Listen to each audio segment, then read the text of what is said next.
there is a particular kind of suffering that almost no one talks about honestly. Not because it is too private or too shameful, though those things play their part, but because the people who have lived through it often cannot find language for what they actually experienced that does not sound either like self-justification or like a claim so strange that the listener pulls away rather than leans in. It is the experience of having been gripped by something that was larger than your will, larger than your understanding, larger than your best intentions and your most earnest efforts at self-control. Something that claimed you completely, that organized your entire inner life around its presence, that you could not simply decide to release, no matter how clearly you understood that releasing it was necessary. Most of the world calls this addiction, and it treats addiction, in its most familiar framings, as a problem of weakness, or of chemistry, or of poor choices made at a vulnerable moment, and then repeated until a habit was formed that the body could no longer do without. These framings are not entirely wrong, but Carl Jung believed, on the basis of decades of clinical observation and the deepest kind of psychological investigation, that they miss the most important thing. They miss the meaning. They look at what the addiction is doing to the person and fail to ask what the person's psyche is trying to do through the addiction. They treat the gripping thing as the enemy to be defeated and fail to ask why the psyche, which is always oriented toward something, chose this particular grip at this particular moment in this particular person's life. Jung's understanding of addiction is one of the most challenging and most humane ideas in his entire body of work, and it is an idea that begins not with pathology but with longing. The kind of longing that goes so deep that no ordinary satisfaction can touch it, the kind that is not about anything the world can provide, the kind that, when a person finally understands it, reveals itself to be the oldest and most fundamental longing that a human being can carry, the longing for the transcendent, for the real, for something beyond the ordinary surface of a life that has come to feel too small, too flat, too utterly insufficient for what the soul actually requires. This is what Jung meant when he wrote to Bill Wilson, the co-founder of Alcoholics Anonymous, that the craving for alcohol was the equivalent, on a low level, of the spiritual thirst of our being for wholeness, expressed in medieval language, the union with God.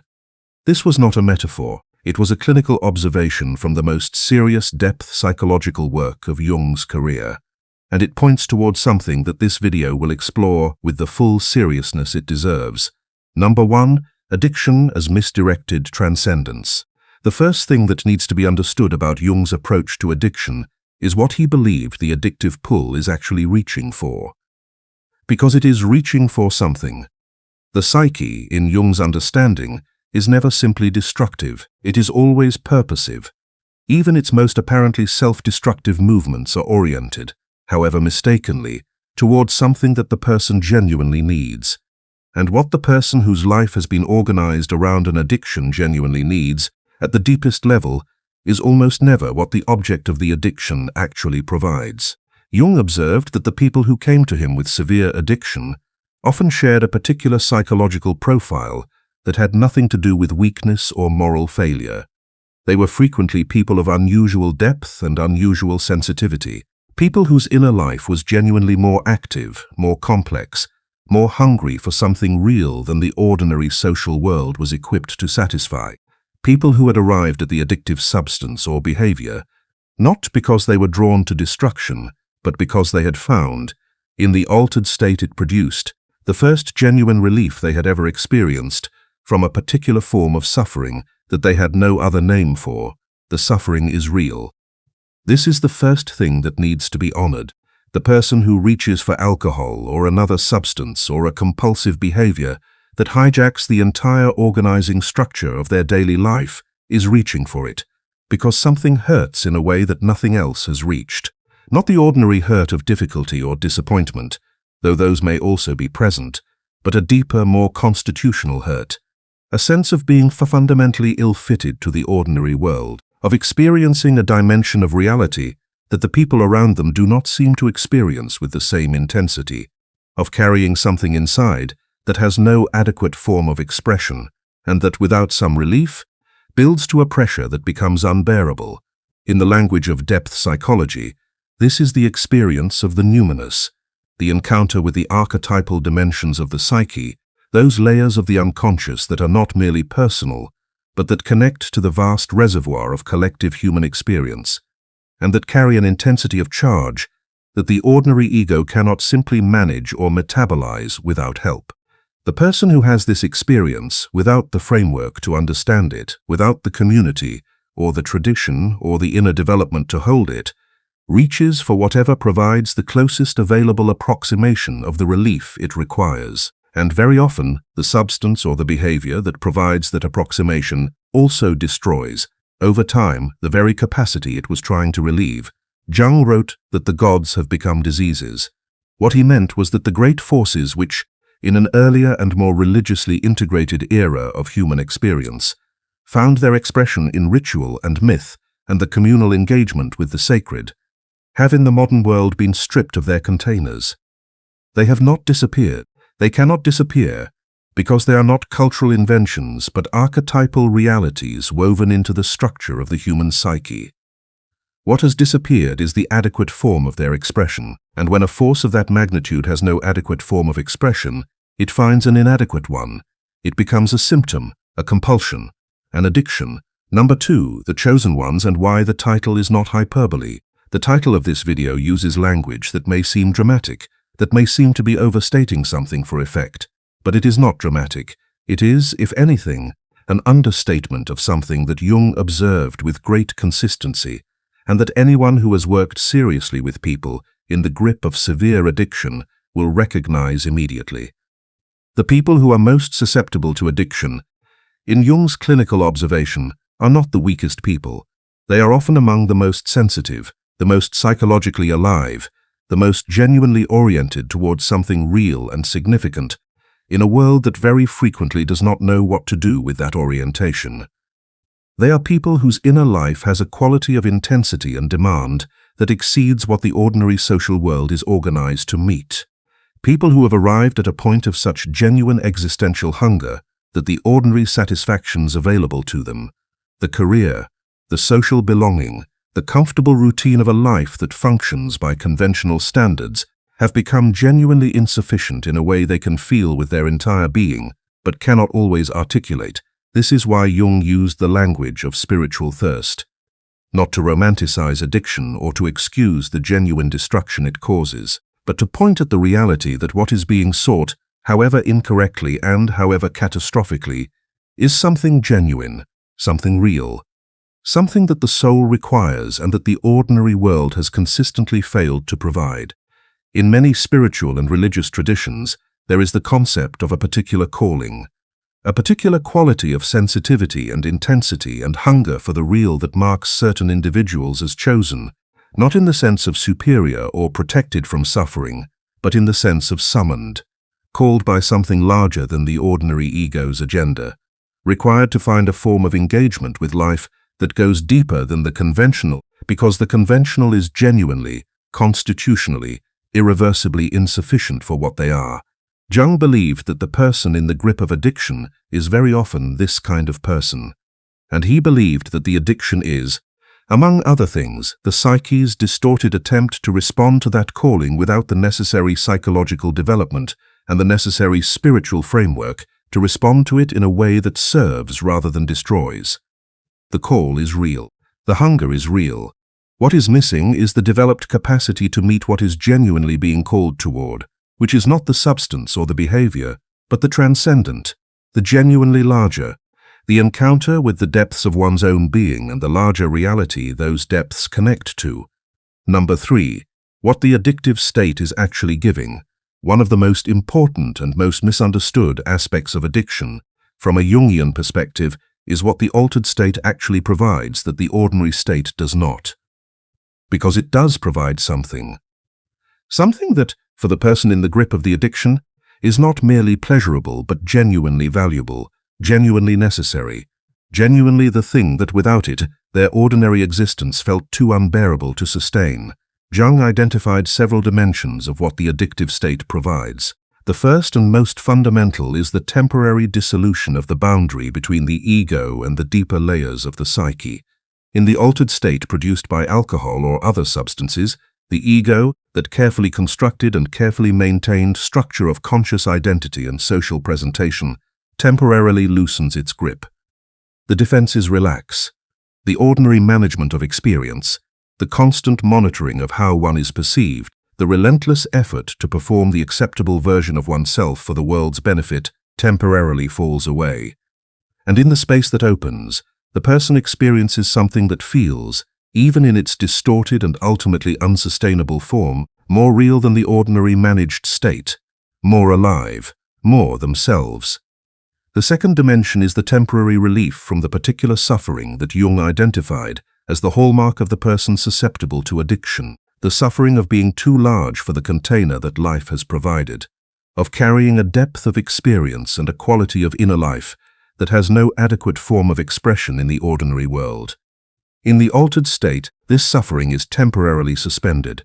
The person is not, for those hours, the person who cannot fit, who carries something that no one around them can see or meet or adequately respond to. They are, for those hours, simply present in a way that the ordinary management of their experience consistently prevents. These are not trivial gifts.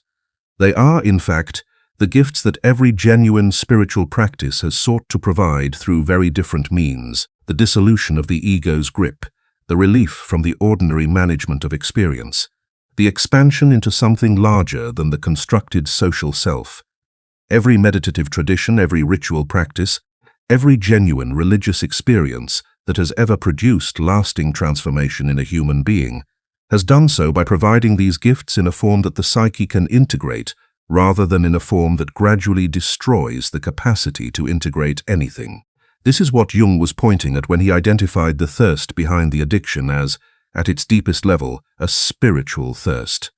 The person has found a way to access something genuinely valuable, something the soul genuinely requires, and has found it in a form that cannot be sustained, cannot be integrated, cannot serve the long-term work of becoming oneself. But the finding is real. The value is real, and the work of genuine recovery, from a Jungian perspective, begins not with the elimination of the thirst, but with its redirection towards something that can actually satisfy it. Number 4. The message inside the destruction. There is a level at which the most honest thing that can be said about addiction, within the framework of Jungian depth psychology, is that it is the unconscious speaking in the most extreme language available to it when all quieter communications have been ignored. Because the unconscious does not begin by destroying. It begins by whispering, by sending dreams that are not understood, by producing mild symptoms that are managed rather than listened to, by creating in the person a subtle and persistent sense that something is wrong in a way that cannot be located or addressed, a restlessness, a meaninglessness, a feeling of living at a distance from whatever would make life genuinely real. When these quieter communications are not heard, when the life continues in its managed and performing way without ever turning toward what is actually being asked, the unconscious escalates. The symptoms become less mild, the restlessness becomes less subtle, the distance from the real becomes less tolerable and less ignorable. And eventually, in the people who have the particular psychological profile that Jung identified as most susceptible, the pressure finds its release through the addictive grip. Not because the person decided to destroy themselves, but because the psyche found the one available door that would open the otherwise impenetrable wall between the ordinary managed life and the deeper reality that was demanding acknowledgement. The message inside the destruction is always something like this: the life you are living is not the life you are called to live. The self you are presenting to the world is not the self that needs to be expressed. The depth you carry has not found its form. The hunger you feel is real, and it will not be quieted by anything the ordinary world can offer. You are being required to find a different way of living, not a better version of the existing life, a genuinely different one, built from the inside out rather than from the outside. I knew the story of a man who had spent 15 years in a professional life that looked, from the outside, like one of the more successful lives available in his field. He was respected, well compensated, genuinely skilled at what he did. He also drank heavily for most of that time. When he finally stopped, when the external cost had become too high to continue paying, what emerged in the silence the drinking had filled was not the emptiness he had feared. It was a clarity about what he had never allowed himself to acknowledge, that the professional life he had built, however successful, was not his life. That something else had always been asking to be expressed and had been consistently silenced by both the performance of the career and the relief of the alcohol. The addiction had not been the problem. It had been the symptom of a problem so deep and so fundamental that he had needed something that extreme to finally stop ignoring it. Number 5. The path through rather than around. One of the most important implications of Jung's understanding of addiction is what it means for the path of genuine recovery. Because if the addiction is, at its deepest level, a misdirected response to a genuine spiritual thirst, then the path of recovery cannot be simply the cessation of the addictive behavior. That is necessary but not sufficient. The cessation of the behavior without the addressing of the thirst that drove it leaves the person sober but still fundamentally hungry in the way that initiated the addiction in the first place. It leaves the door closed but the pressure still building behind it. Jung believed, and the clinical evidence of his long career supported him, that genuine recovery from addiction requires the development of what he called a genuine religious experience. He did not mean by this the adoption of a specific religious tradition, though he recognized that for many people such a tradition provides exactly the framework they need. He meant the genuine encounter with something larger than the ego, the real experience of what the addiction had been providing a distorted simulation of. The dissolution of the ego's rigid management of experience, not through a substance that temporarily overwhelms it, but through a genuine and sustainable opening to the deeper layers of the psyche and to the archetypal realities those layers connect to. This is why Jung's influence on Alcoholics Anonymous, through his treatment of Roland Hazard, is one of the most consequential moments in the history of addiction recovery.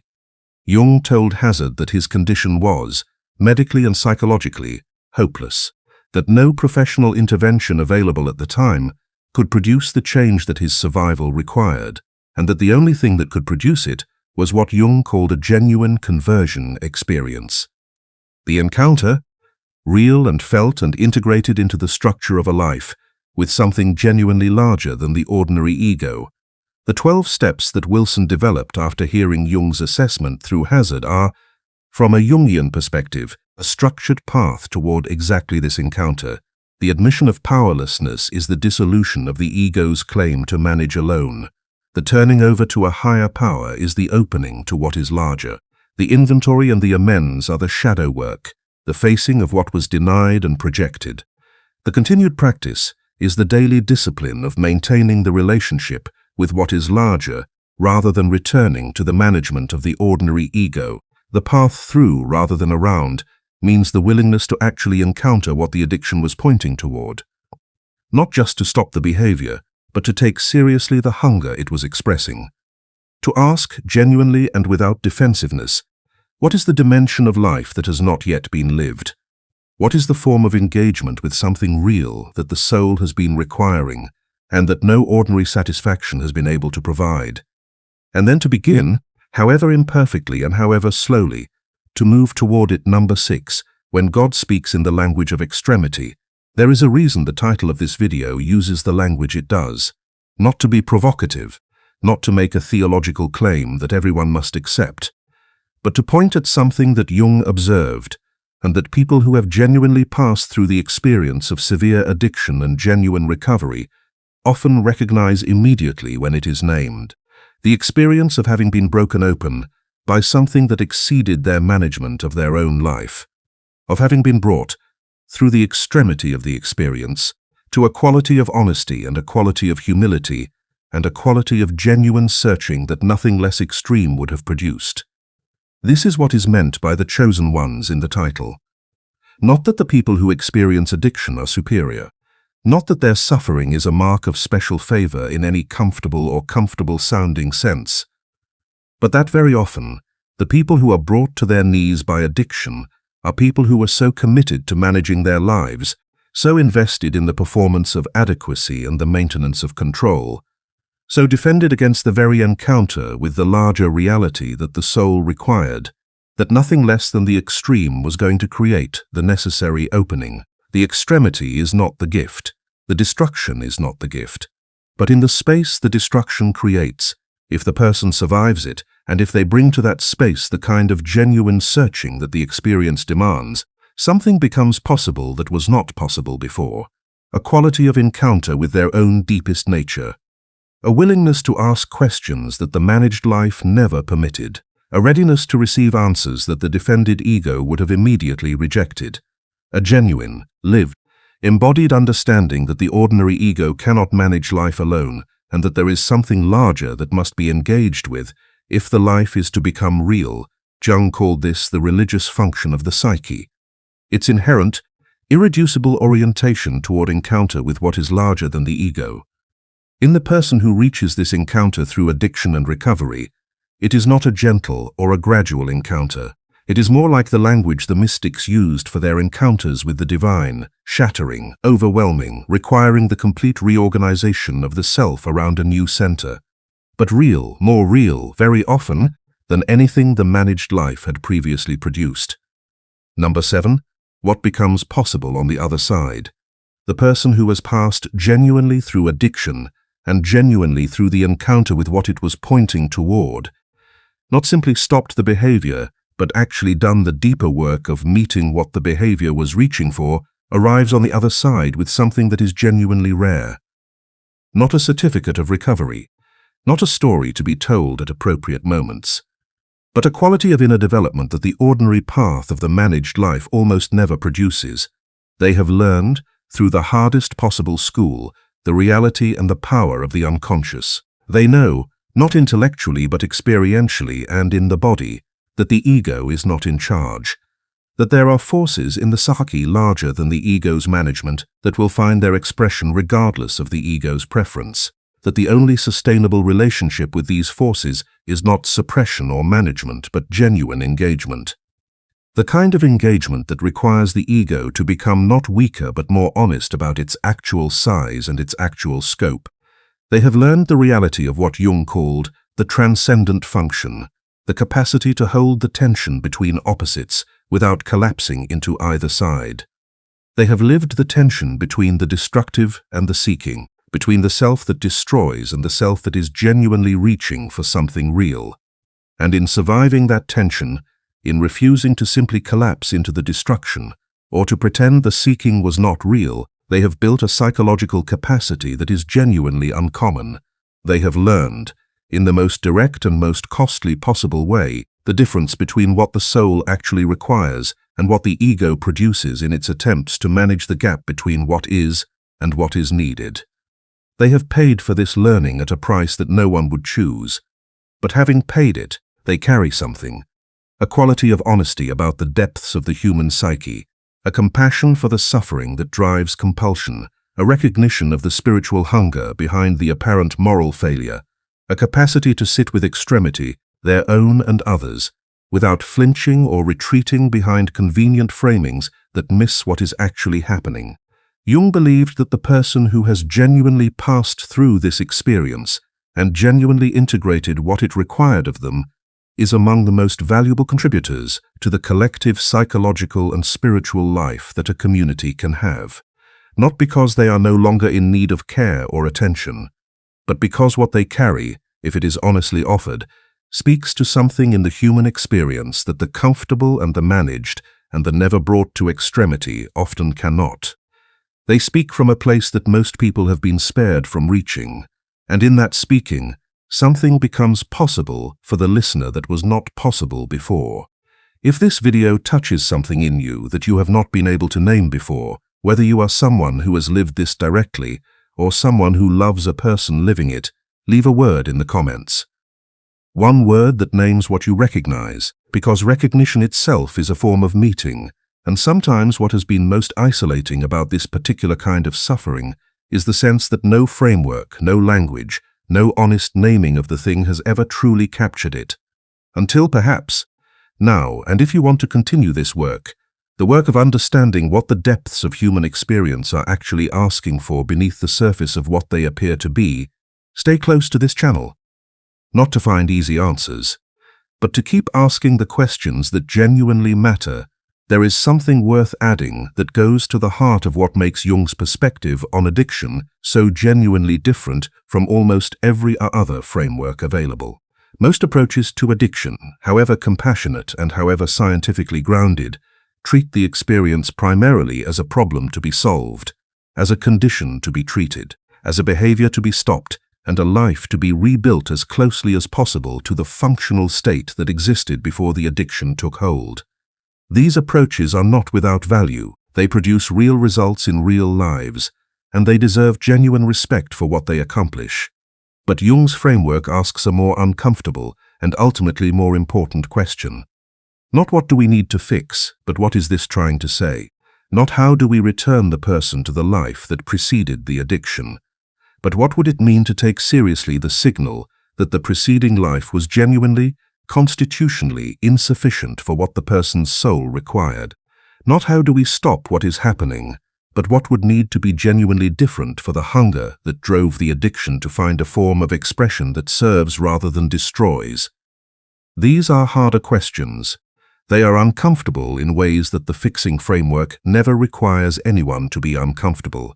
They place responsibility not only on the person with the addiction, but on the entire context of a life, on the relationships and the structures and the cultural frameworks and the spiritual impoverishment of a world that has systematically eliminated most of the legitimate containers for the transcendent encounter that the human psyche genuinely requires. Jung was one of the first serious modern thinkers to identify the loss of the sacred as a genuine and consequential psychological crisis, not a sentimental loss of something old-fashioned, but the loss of the structures, the rituals, the communities of meaning, the frameworks for engaging with what is larger than the ordinary ego that had in previous eras provided adequate containers for the numinous dimensions of human experience. Without those containers, the numinous does not disappear. It finds other, far less adequate and far more dangerous forms of expression. Addiction is one of those forms. It is the numinous pressing through a door that was never designed for it, in a quantity that overwhelms the structure of the ordinary self, producing an experience that is simultaneously a distorted fulfillment of a genuine need and a destruction of the capacity to sustainably meet that need. And the culture that produces the addiction, while pathologizing the addict, is a culture that has not yet faced the more fundamental question of what it has failed to provide. This does not absolve the person in the grip of addiction of responsibility for their choices and their behavior. Jung was always clear that psychological understanding is not the same as psychological excuse. The person who has come to understand what their addiction was reaching for still has the work of finding a different and better way of reaching it. The understanding illuminates the path. It does not remove the difficulty of walking it, but it does change the quality of the relationship to the suffering. The person who understands their addiction as a misdirected transcendence, as a distorted reaching for something genuinely real, is not the same person as the one who understands it as a weakness or a failure or a disease that befell them. They have access to a different kind of motivation, not the motivation of shame or the motivation of fear of further destruction, though both of those may also be present and both may play their role in initiating the work of change. But the motivation of genuine curiosity about what the addiction was pointing toward, and genuine commitment to finding the more adequate form of the thing it was reaching for. A woman I knew described the moment she genuinely understood, not intellectually but in the body, what her years of compulsive behavior had actually been seeking as the most painful and the most liberating moment of her adult life. Painful because it required her to acknowledge how far from what she genuinely needed her life had been organized.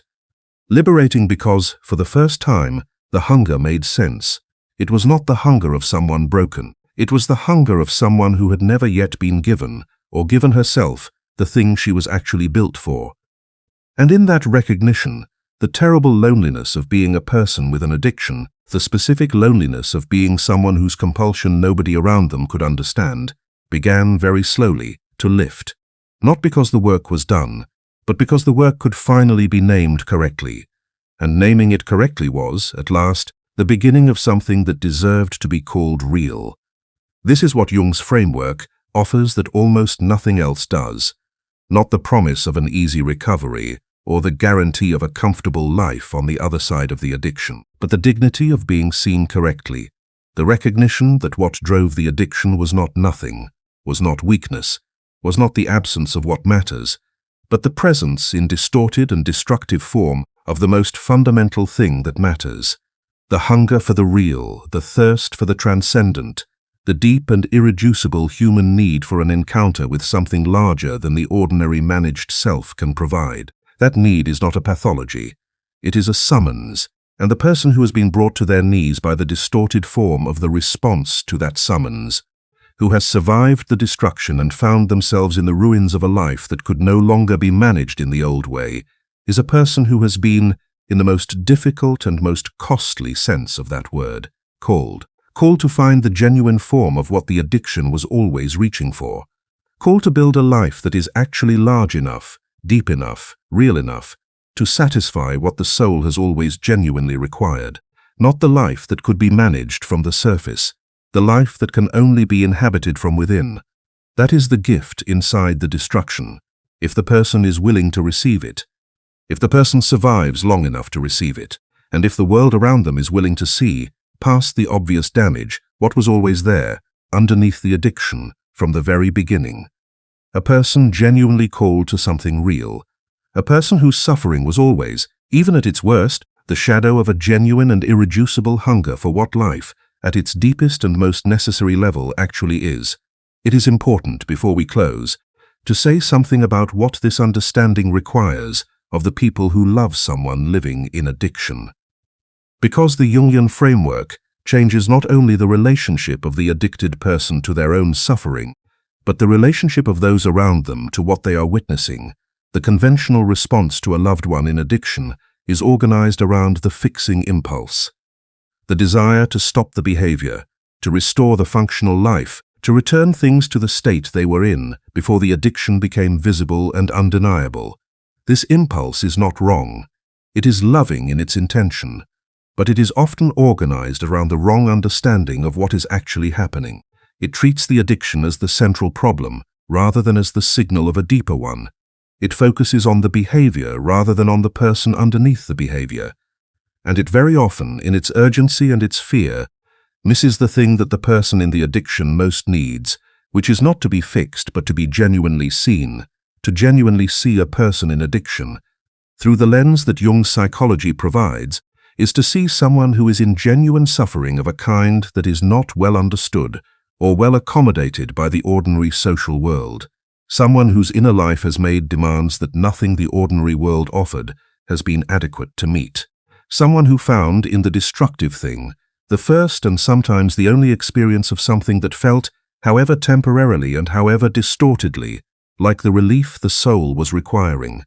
And someone who is being, through the extremity of the experience, summoned toward a kind of self-knowledge and a kind of engagement with the deeper dimensions of their own being that nothing less extreme would have required of them. To see this is not to excuse the harm. The harm is real and it deserves acknowledgement and repair to the extent repair is possible. But to see only the harm, without seeing what it was pointing toward, is to participate in the very misunderstanding that made the addiction possible in the first place. The misunderstanding that the person was simply lacking in willpower, or in character, or in the ordinary motivation that keeps most people away from the things that destroy them. Jung's framework asks us to hold something much more complex and much more compassionate than that. To hold the reality of the destruction and the reality of the genuine seeking simultaneously, without collapsing into either the condemnation that makes the person invisible beneath their behavior, or the sentimentality that excuses the behavior by romanticizing the seeking. To stay with the full complexity of what is actually happening. To bring to that complexity the kind of clear-eyed and genuine attention that allows the person in the addiction to feel, perhaps for the first time in a very long time, that they are being met where they actually are. This is not easy. It requires a quality of psychological development that is itself genuinely rare. But it is what Jung's understanding makes possible, and it is what the person in addiction most needs from the people around them, alongside all the practical interventions that genuine care also requires, the experience of being seen, of being recognized in the fullest sense of that word as a person who is suffering in a particular way for particular reasons that have to do with the specific shape of their inner life and the specific nature of what their soul has always required and has not yet found the adequate form to meet. That recognition, offered honestly and without sentimentality, is itself a form of the thing the addiction was always reaching for. A genuine meeting, a real encounter between one person and another, at the level beneath the performance and beneath the persona and beneath the destruction, that has been the only available language for what has been trying to speak. When that encounter occurs, something becomes possible that no amount of fixing ever could have made possible. Not the elimination of the suffering, not the guarantee of recovery, but the beginning of the person genuinely turning toward what they have always been genuinely called toward from the very first moment the hunger began.